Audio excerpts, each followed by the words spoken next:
Hola, cage fighting connoisseurs. This is Kidnate at BloodyElbow.com and Zane Simon, also at BloodyElbow.com. First off, I have to say, screw you again to YouTube, who makes this so much harder than it has to be, and apologies to anybody who's trying to watch the one that we scheduled 6 hours ago. We can't figure out how to start again, so we had to start over. Anyway, Bellator 120, Bellator's pay-per-view debut just happened.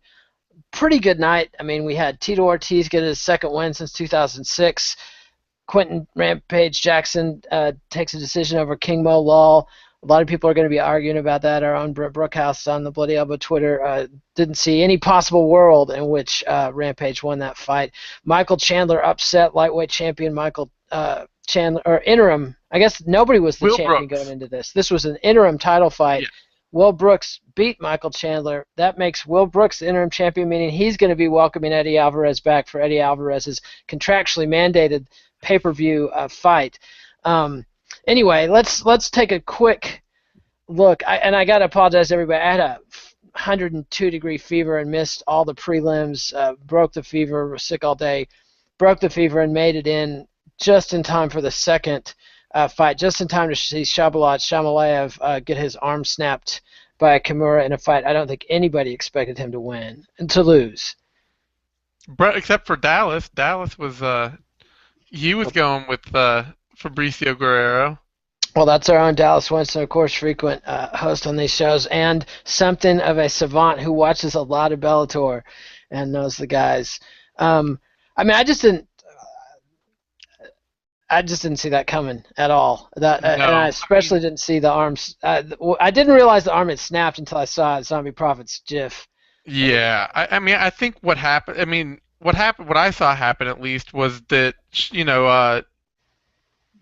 Guerrero got inside on a body lock and drug him down, and Shabalayev scrambled out, and he had an opportunity to get back to his feet and back out, and he went for a low single instead, and then he was grappling around with a much bigger, much better grappler on the mat, and that was just poison. I mean, the moment he went for the single instead of just scrambling and running out on his feet, he was in deep trouble.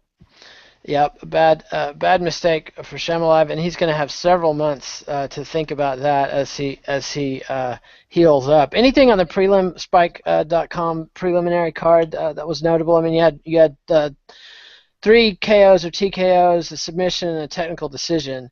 Mike Richmond looked terrible, and Goiti Yamauchi looked like a pretty good prospect and a bounce-back win for Yamauchi, but a really bad loss for Richmond. That was a fight that he was expected to win, and he just got outstruck and outworked and everywhere, basically.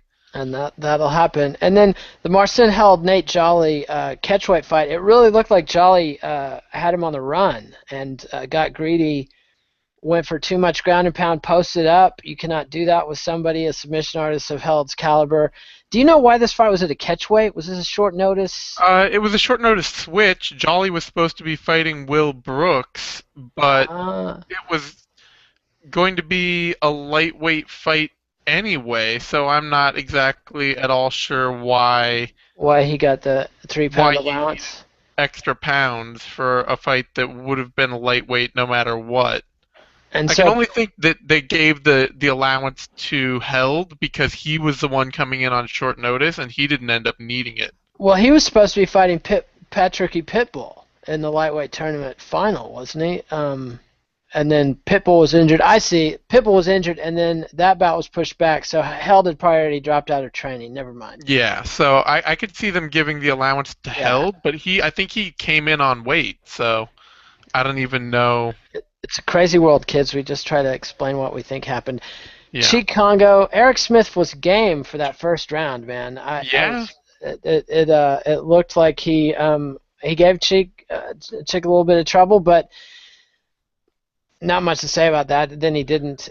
Yeah, I mean, Smith, this was another Dallas fact, was a D1 All-American, so he's got the raw athletic tools, and he showed that, but he also came in heavier, a career light heavyweight who hasn't fought for a couple of years came in 30 pounds or 20 pounds heavier than Czech Congo at a heavyweight fight. So Yeah, that he that was way out of shape, and doesn't. that, yeah. Yeah, that doesn't much. But then the pay-per-view itself, I got the standard def. I just could not bring myself to pay $45 for this, but I spent the 35. Didn't miss the high def that much, whatever. But I felt like I got, if I was a fan and I paid for this, I felt like I would have got my money's worth. But I just don't know that many people felt that way. I mean, felt enticed enough to buy it in advance. We'll find out the numbers later. But Michael Venom Page is a fun, exciting fighter, man. This Yeah. kid, I really was bummed when he signed with Bellator, and I still am. I'd like to see this guy in the UFC. Maybe not. Maybe this is the best place for him. But he looked very good tonight. I mean, fun style, very unusual traditional martial arts striking style, and Ricky Rainey just had no idea how to handle it. I would bet dollars to dog shit, as they say, that Michael Venom Page does not ride out his career in Bellator. I think he's approaching this really smart, actually, in that, I heard some rumblings on He's Twitter. 27 years old. I heard some rumblings on Twitter before this that he is refusing to fight in the tournaments, which Because is they extend your why. contract if you win a tournament. Exactly. And so he's getting all of his fights on his contract, and they're getting way spaced out. And they even afterward, Jimmy Smith got up there and was like, "So, are you excited to fight some of these other great welterweights we've got in the division? It's looking like a really strong tournament." He's like, "I'm just going to take it slow, and, I got no problem taking my time." And Yeah, I would assume that he's going to fight his contract and then be gone. that's a very smart play. Bellator's contracts are like sticky tar traps that you do not want to get sucked in. Ask Eddie Alvarez. We're going to have a story next week with some more details on the Bellator contract, and they seem pretty nasty from the fighter's perspective. It seems like they've made that. It's like the takeaway they got from the Eddie Alvarez experience was to make the contracts even more difficult to escape, Yeah. which is just a sure way to like not get prospects wanting to come your way. I mean, anyway, but we'll talk about that. But then the heavyweight Alexander Volkov and Blagoy Ivanov. Was this Ivanov's first fight back since he was stabbed? No, not even close. He's had Okay. like 3 fights now, I want to say. I should have wikied before I talked. Yeah, he won at Bellator 109, 111, 116, and Bellator 99. So he's had 4 fights since coming back, and I guess just gassed and got choked out by the striker Volkov. Like that was not what I was expecting. Uh, I mean, it's partially gassed, but partially too that he has this style. I mean, he makes his wild sort of brawling and submission style work, but it's also been something where he's offered a lot of openings to a lot of opponents, and they just haven't been able to capitalize because heavyweight is kind of a shit show. Um, so Volkov was just a good enough talent to not get overwhelmed just for the sake of being overwhelmed. And I do want to mention Ivanov once beat Fedor Emelianenko in the World Sambo Championship, and his entire career is based off this. Now Volkov will fight to attempt to reclaim the Bellator heavyweight belt against the man he lost it to, Vitaly Minakov. That has pay-per-view headliner written all over it. Oh yeah, yeah. I can't tell you how excited I am for that fight. Yeah, I mean, Literally because I have not spent any time thinking about it at all. I can't tell you about it. that is that's it is what it is. The Bellator Heavyweight Championship online.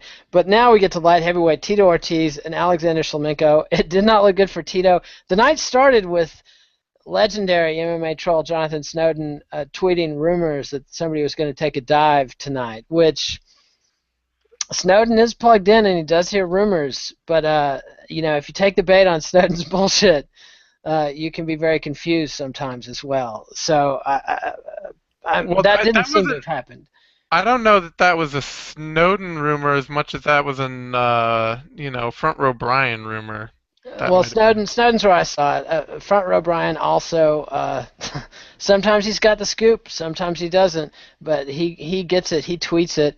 Tito though came out and it did not look good for Tito. I mean, my Yeah. thinking was he's in massive size advantage.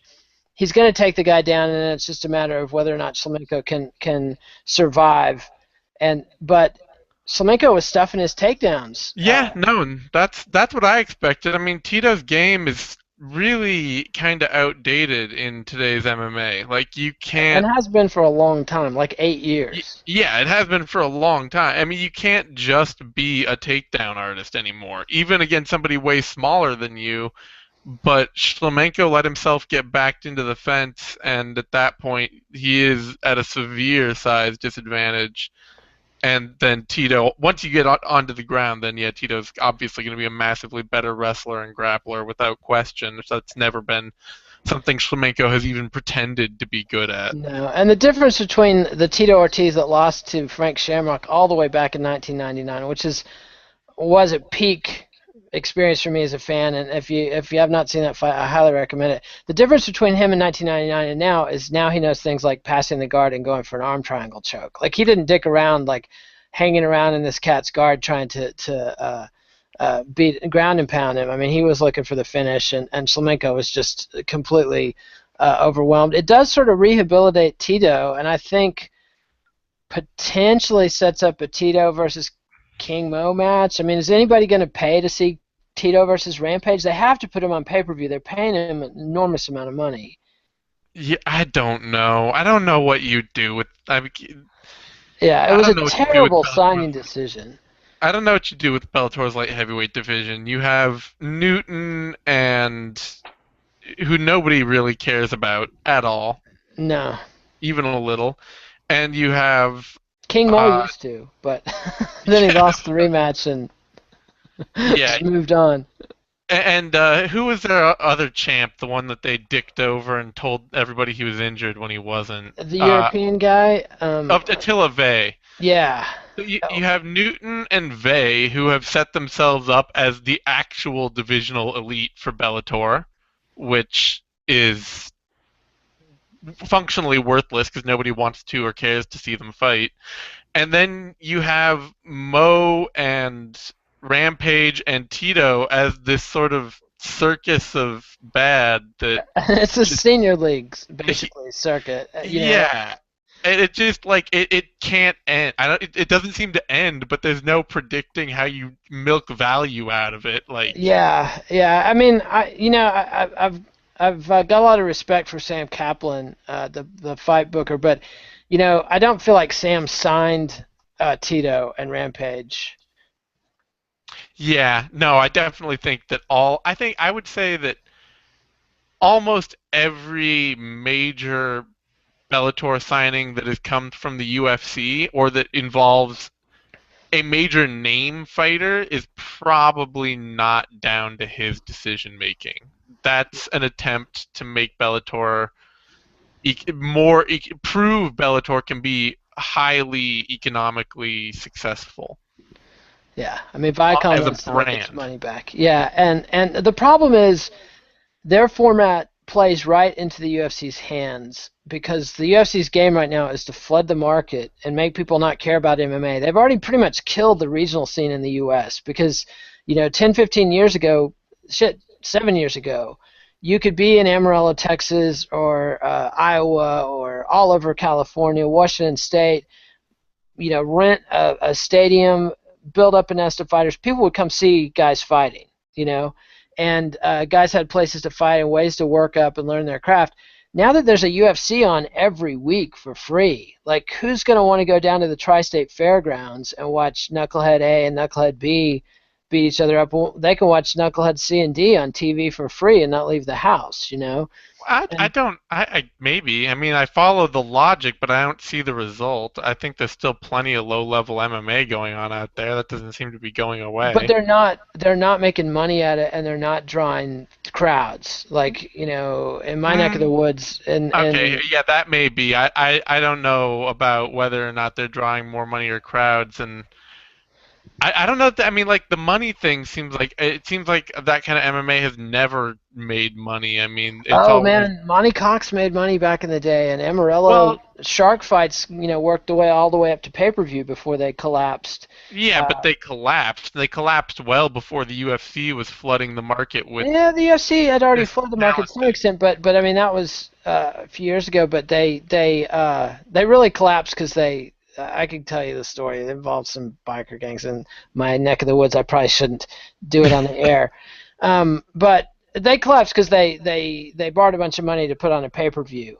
Yeah, and didn't make money on it. The live thing was happening, but there were a number of promotions in Amarillo that were making money and doing very well. But then, once UFC's on Spike every week, they all collapsed around the same time. And I don't actually, I need to check with my friends back home and see what the scene is there. Anyway, the point I was trying to make was Bellator's presentation and product is essentially generic MMA. Hey, it's Friday night. It's Spike TV. Maybe there's some yeah, cage fights happening. It's always gray and red, and it's not this tournament format they thought would build stars. You know what? Tournaments build stars if they happen in one night and if they yeah. happen in Pride, and there's Well, presentation and drama, yeah. and you get 4 cans and 4 killers, and you let all the killers rip through a can. Maybe a can gets an upset. At least 2 fights, and then you have the final round on another event. But the Bellator thing of doing, tonight we're having 2 fights from the featherweight tournament, 1 fight from the lightweight. I mean, it's just nobody cares, and they've got a few. I mean, have they produced the star they produced on their own? Michael Chandler fell tonight. We'll get to the Yeah. lightweight title fight now. This a bad run of luck for Bellator here because Eddie Alvarez and Michael Chandler were set to headline the card. The third fight in their rubber series, one of the best first 2 matches in MMA history, I think. The second fight in particular.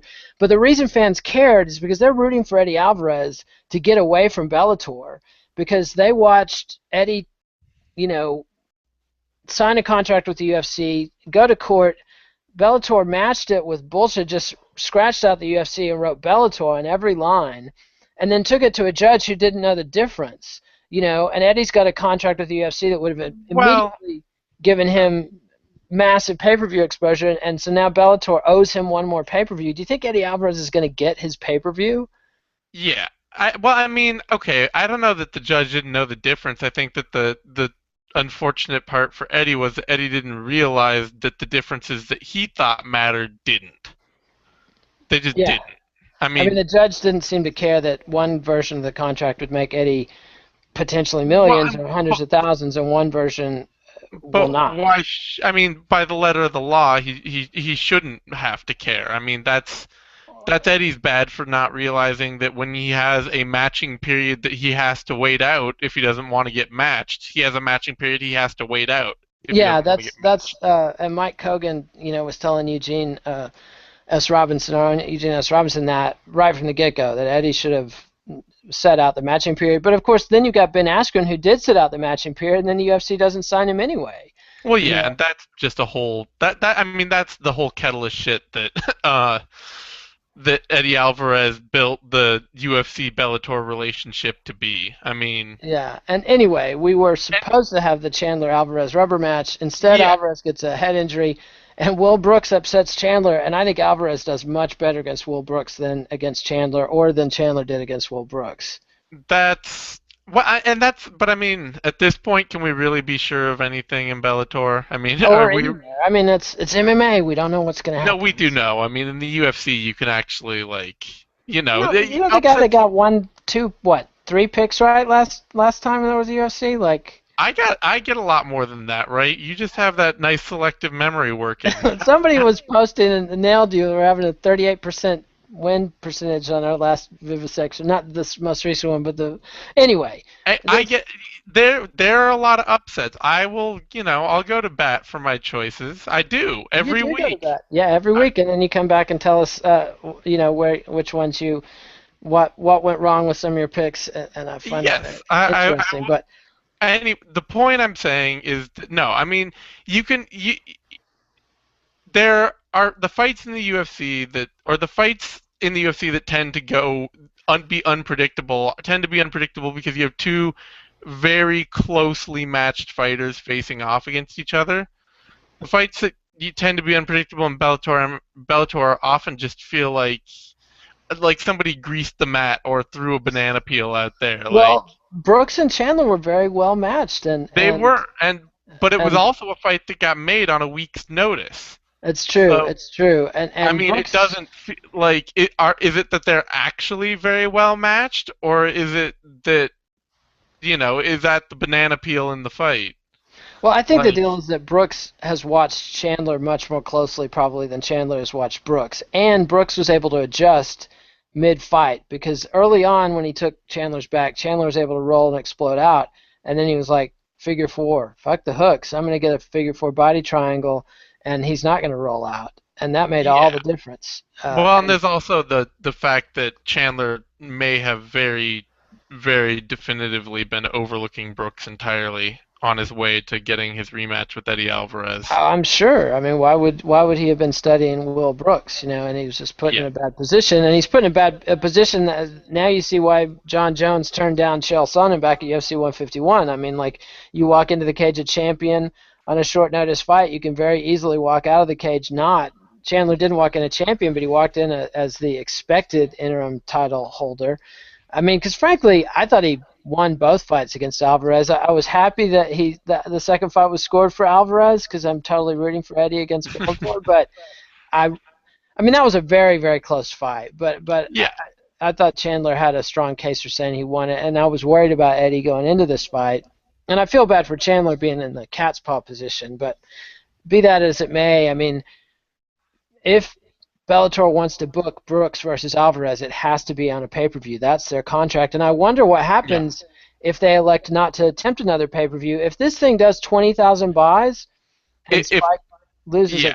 a shit ton of money on it, I mean, why would Viacom do a pay-per-view just to get this one contract? And then Alvarez has a lawsuit right there. Well, then they probably just release Alvarez, honestly, and do a Yeah, rematch of Chandler Brooks. I on mean, on Spike TV on a Friday night.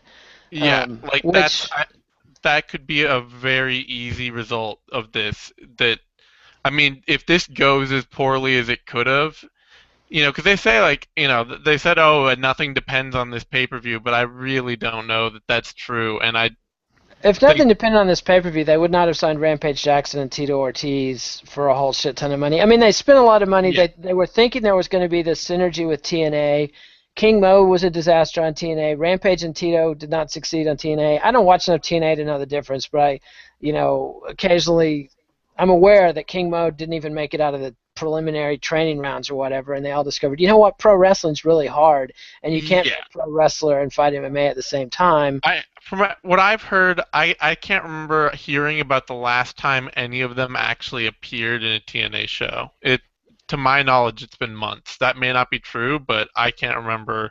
I saw Tito. I was looking at Tito's wiki page tonight, and it mentioned some he and Rampage on TNA, and yeah, it was ages ago, and it seemed like a one-time appearance. And I remember vaguely at the time that it was just a stinky, disastrous Yeah, flop, and people didn't want to see it.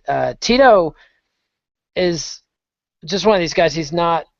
He's compelling for who he is. He's not particularly compelling for pretending to be some kind of wrestling badass or whatever. he's not compelling as a character. He's Mm-mm. compelling as the caricature that he presents of himself in normal life. It's like Yes, he's compelling to watch. It's like watching a caricature of a fighter around real people, but then you put that in pro wrestling and you have a caricature around a whole bunch of professional basic, actors. yeah, basically soap opera stars, Yeah, and it's really weird. It'd be like putting somebody from the Jersey Shore on a soap opera. Like, exactly. Yeah, and so I mean, and TNA's never gone anywhere. I mean, Spike I think is happy with it because it's on every week and whatever. And I think Bellator's going to be in that position as well after this. What we're presuming is a fiasco. But let's get to the main event. King Mo and Rampage. People are on the internet squawking our own Brent Brookhouse said there's no reasonable way Rampage won that fight. But I mean, what I saw was King Mo win the first round with dominant takedowns, but in the third round, all he did was get like one takedown and control position for a while, and Rampage landed the much harder shots. Yeah, Although, I even the shots that Rampage landed in the last 30 seconds, where he actually looked like he did some damage right at the end of that round, were the most significant offense in that round to me. I yeah, I'd have mean, to watch it again. You know, I noticed the first time Rampage was hitting Mo that Mo really looked like he was stumbling and staggering, but that he kept doing that, and it when you saw it in slow mo replay, he was clearly moving away from the impact of the blows and making Rampage miss. You know, Rampage was missing those uppercuts, but Rampage adjusted with the jab, and Mo wasn't able to get away from those. So it's very hard to say which strikes hurt the most. But I just think you're not going to go into Rampage Jackson's hometown and uh, beat him under decision with lay and pray unless you lay and pray. You got to snuff that candle, man. You can't. well, there's that, but there's also the fact that Mo looked terrible. I mean, even when Rampage was on his back, he looked like he was working to get up and like working to win the fight. Mo, at all points in this fight, looked terrible. He looked significantly worse than I've seen him at any point ever. Like it looked to me like he'd thrown everything he'd learned in the past 5 years out the window.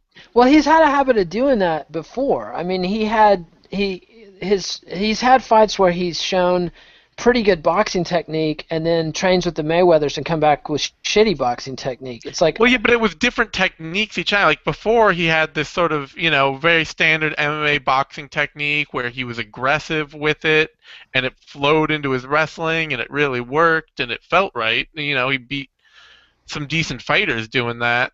yeah, but then he And, then he leaned into a knee against Fajao and yeah, and then he decided to go into this whole Mayweather shoulder the shoulder thing. roll thing. That Yeah, shoulder roll thing that it didn't. I mean, it never gelled with anything else he was doing, mostly because it made him a counter puncher, and it's really hard to wrestle if you're countering strikes with strikes. It's hard to counter punch and then wrestle after you counter punch because your opponent gets set defensively.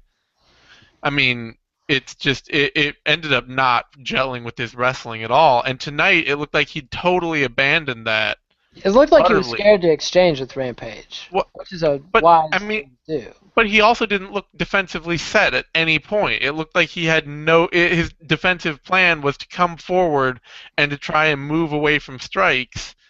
And It's hard to do those two things together. yeah, and his footwork was so awkward that he always ended up looking like he got hurt all the time. hmm It And looked, and that I think made a big impression on the judges. The numerous times Rampage had him backed up against the cage, and Mo might have been slipping out and avoiding most of the impact, but it looked like he was stumbling and hurt. yeah, And and it was a terrible showing from Mo.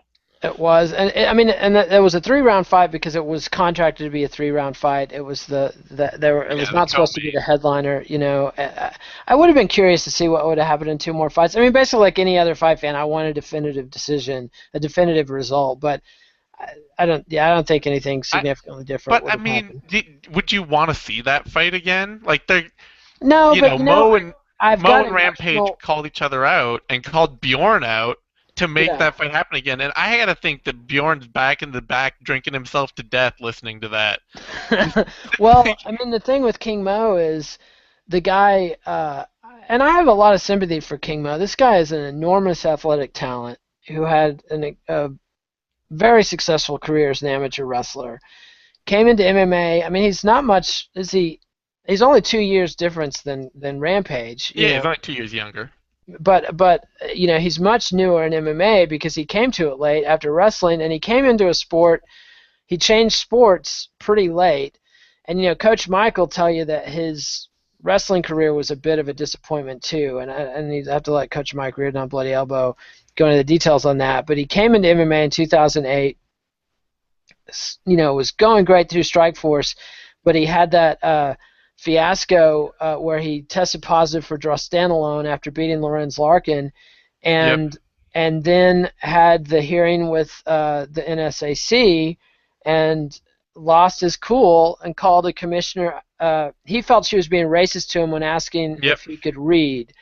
And the problem is they asked that question of anybody that's in that hearing environment with a document in front of them. Yeah. Because a lot of fighters can't read. I'm sorry, Mo, whether they're black, white, Well, Hispanic. I mean, that's a very reality. I could name 4 fighters right now that are white guys that I'm pretty confident cannot read. you Um, you should totally do that. no, I won't do that to them. But I mean, Yeah. Mo just, and I can understand. You're a Yeah. well-educated, college-educated man, and this white woman's asking you, "Can you read?"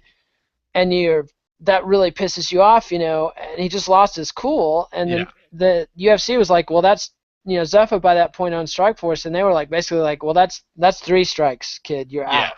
out, and then he has this horrible staph infection, Yep. almost loses a leg, it doesn't fight Well, for a almost full year. dies. Yeah, almost dies. Signs with Bellator, and he is a dramatically diminished physical person. I mean, I think you have to look Yeah. back and realize that um, after that staph infection, I believe he had 2 knee surgeries, and the second one is when he got the staph. I'm not clear. I just know the knees. He had the knee injury, and then he had the terrible staph infection, and some shit got bad. And Yeah, but then he comes to Bellator, and they're very excited to get him because here's an exciting name, talented fighter. Loses his second fight by KO. Loses a decision in the rematch to that guy. I mean, at this point, he's gone 1, 2, 3, 4, and 3 with Bellator. He's done nothing with TNA. I mean, Spike TV invested an entire TV special. Was it hour long or half hour when King Mo signed with them? it was And big. yeah, It might have been an hour. I think and, it was a full hour. yeah, and not only is Mo attempting to be a heel, it seems like people just don't like him. Like the Yeah. combination. I mean, if you watched his interaction with the fans tonight after the fight, he was very defensive. He's yelling at people, dropping the N bombs. Who won the fight? Blah blah blah. And like, dude, you're the star here. You're in Mississippi. You're not supposed to be like yelling with knuckleheads in the crowd about who won the fight. And like Conan's having to drag him away. It was just sad. Yeah, but and like I say, that kind of all gets back to my question of like at the end of the day with this Mo Rampage fight, do you want to see it again? Oh no, my God, No. no! I don't even know if I want to see either of them fight anymore. I love Quentin to death, and I was pleased to see Quentin. After there was smack talk after the fight, but then Quentin goes, "That was a good fight, though." Did you Yeah. hear that? And No, I mean that's Quentin knows his job. That's the yeah, thing with him. You give him his own space to work, and obviously, eventually, he almost always becomes unhappy. But he's been working well with Bellator for a while. But he shows up and he does what he's supposed to do, and he keeps it interesting. And afterward, he tries to drum up more support. He says, he comes out and says, "Oh, I wasn't happy. We should fight again." And he's trying to get support for it and get it going, and and Mo just is shitting on the idea and shitting on Bellator, yeah. and I mean, Mo is you know, uh, it's just the Mo thing. Like one of the things about Mo is I remember when he came into the sport, I was it very much remind me of John Jones. This is a guy who likes to watch fights, study fights. He's a student of the game, and I was like, wow, that's really cool. I'm excited about this guy. And yet, if you throw the slightest bit of criticism at him, then he goes wigs out, yeah, and spins out. And he had a nasty feud with our own Brent Brookhouse that at one point they were supposed to reconcile and do an interview, but it never came together. Maybe Brent will be able to get that. Maybe Mo will want to talk to somebody after this. But the thing is, at this point, does anybody want to talk to Mo? And that's just a yeah. sad place for a Like I say, 33-year-old to be, man. I got no interest in. I would rather watch Rampage Tito, honestly, at Oh this yeah, point. and And and I have no interest in watching. I mean, no, I have no interest in that.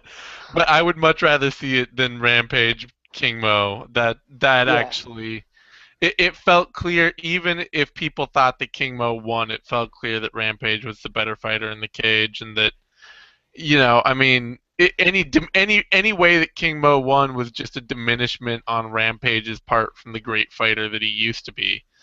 Yeah. And so I have no interest in seeing him go up against Mo again. It would just be weird.